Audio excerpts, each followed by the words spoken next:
Nosotros también vamos a analizar el capital contable como aquellos recursos que pertenecen a la propia empresa, que han sido aportados por los propietarios o socios y que se han generado gracias al desarrollo de la actividad. Usualmente estos recursos son recursos muy consolidados, muy sólidos, que requieren como decisión de inversión destinarlo a la mejor inversión, a aquella cuenta de activos. Es la inversión de los propietarios, así se le define. Y está precisamente constituido por el capital contribuido o aportado y el capital ganado.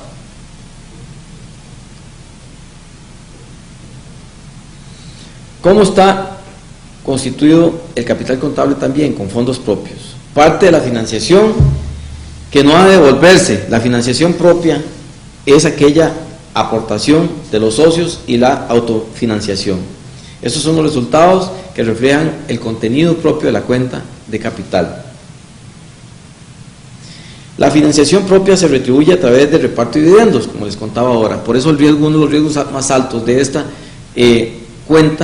cuenta que se quiere auditar, que se pretende auditar, es la entrega o pago de dividendos. Son recursos destinados a financiar parte de la estructura permanente o el activo fijo de la empresa. ¿De qué estamos hablando? Del capital contable. Por eso, cuando vamos a financiar el activo fijo de la empresa mediante el capital contable, tenemos que hacer una revisión exhaustiva para ver la existencia de ese activo y también para ver la existencia e integridad de la cuenta como tal. Precisamente la cuenta capital contable tiene que financiarse de alguna forma. Puede ser mediante acciones. La acción es una parte alícuota del capital de la empresa, es una parte que constituye el capital de la empresa. Los accionistas obtienen acciones a cambio de dinero o de un bien valorable en dinero, cambiable, canjeable en dinero en cualquier momento, que tenga liquidez. Pueden ser estas acciones nominativas donde se indica el nombre del titular o el portador. Estas acciones pueden ser nominativas porque justamente indicamos quién las está aportando y aparece el nombre ahí, por eso se le llaman nominativas. También tenemos que esta acción confiere a su titular la condición de socio. Los derechos de los accionistas son proporcionales al valor nominal del desembolso de sus acciones, por eso decimos que toda empresa tiene accionistas. Por eso decimos que una empresa tiene un accionista que es dueño de un porcentaje tal, que es el mayoritario, y tenemos los minoritarios que tienen porcentajes por supuesto más bajos, pero en todo o en mucho superan una cifra importante para decir que son los accionistas mayoritarios.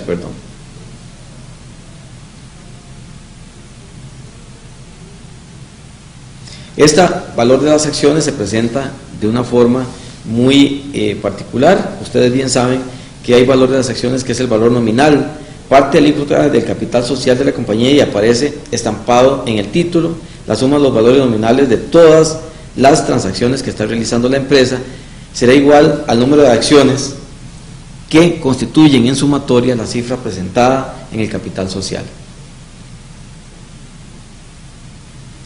También tenemos el valor de emisión, es el valor por el que se ofrecen las acciones a la venta en el acto de constitución de la empresa o en posteriores aumentos de la cifra de su capital social.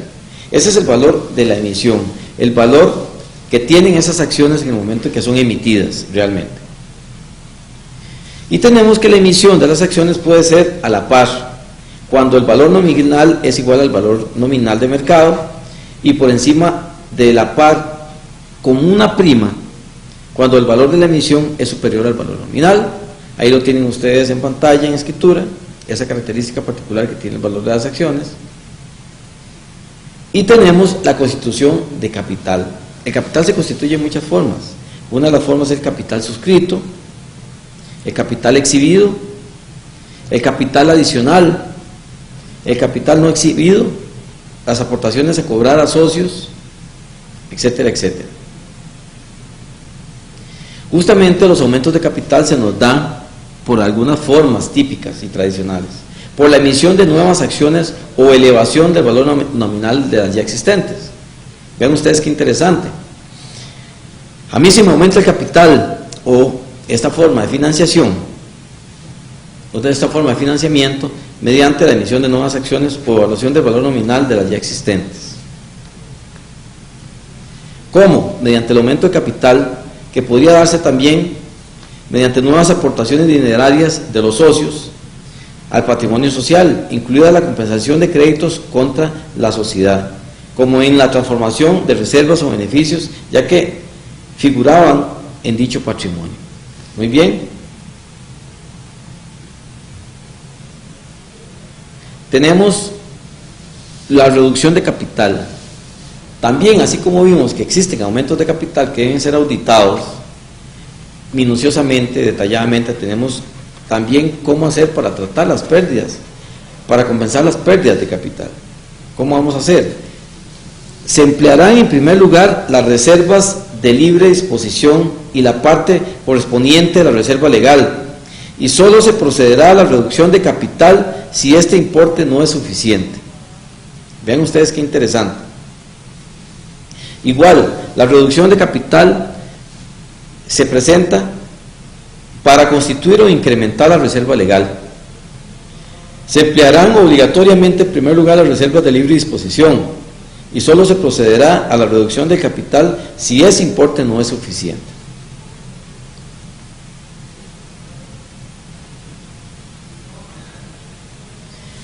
Por devolución de aportaciones a los socios, es una forma también de reducir el capital. Justamente, ya ahí se les da las aportaciones que tienen los socios mediante dividendos, mediante las aportaciones se nos va reduciendo el capital que vamos acumulando hasta final de periodo. La operación implica la devolución de parte de la aportación que hicieron los socios en la constitución la constitución de la sociedad o en posteriores ampliaciones de capital. Y también por el pago de dividendos, que es una reducción, la más tradicional de todas, que hay que auditar siempre, ¿verdad? Para comprobar que realmente la participación está o es proporcional en la gente que tiene en mano las acciones para constituir el 100%. Entonces, el pago de dividendos es justamente una forma de reducción. Dice, se cancelan los compromisos que adquirió la sociedad en el momento que se suscriben las acciones que aún no se han realizado. Excelente.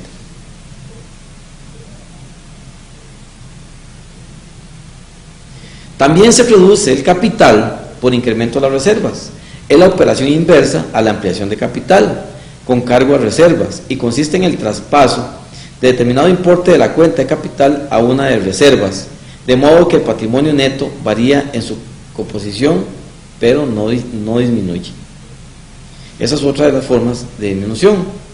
Generalmente se hace para evitar tener que dotar la reserva legal año con año, a efectos de cumplir con el requisito previsto en la ley.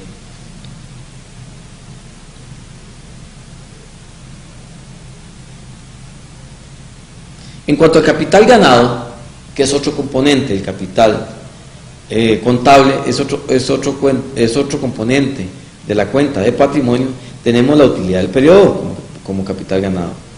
Tenemos como la utilidad de periodos anteriores y tenemos como pérdidas del periodo. Todo esto como parte del capital contable. Y por supuesto, pérdidas de periodos anteriores. Otras cuentas importantes, la reserva legal, que tiene siempre el patrimonio, que tiene siempre el capital. Otra cuenta importante, las acciones en tesorería. Otra importantísima es el superávit por evaluación.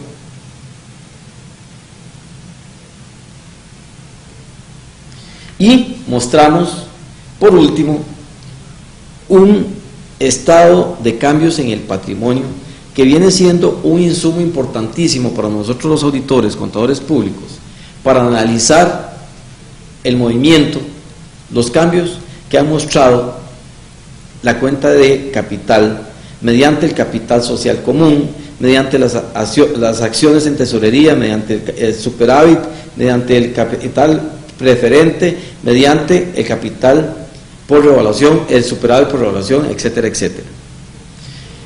Nosotros podemos decir que integralmente, al realizar una auditoría de estados financieros, esta auditoría se desarrolla en forma integral.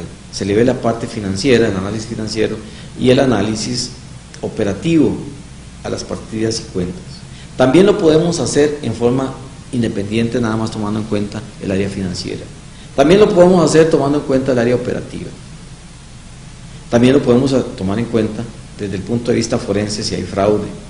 También lo podemos abordar desde el punto de vista de tecnología de información si de repente se requiere un estudio exhaustivo para el manejo de las cuentas mediante softwares especializados, etcétera, etcétera, etcétera, etcétera. Mediante sistemas de control internos como el COVID, que es un sistema asociado a las tecnologías de información. Lo cierto del caso es que estas cuentas son cuentas que, si se quieren, son cuentas muy delicadas porque son las fuentes del financiamiento de las empresas. Tanto los pasivos como la cuenta de patrimonio, en todas sus cuentas, son las formas de financiar los activos que contiene una empresa. Yo les diría que ustedes, siguiendo las etapas del programa planteado para la auditoría de cada una de estas cuentas, aplicando las pruebas de cumplimiento, aplicando las pruebas sustantivas, aplicando los procedimientos analíticos, planteando objetivos específicos bien planteados con base en aseveraciones contables y de auditoría, planteando un alcance bien preciso y justamente llenando todo este programa de evidencia suficiente, competente y apropiada, podemos lograr realizar una auditoría por partida específica, en este caso de pasivos no corrientes, pasivos a largo plazo y la cuenta de patrimonio.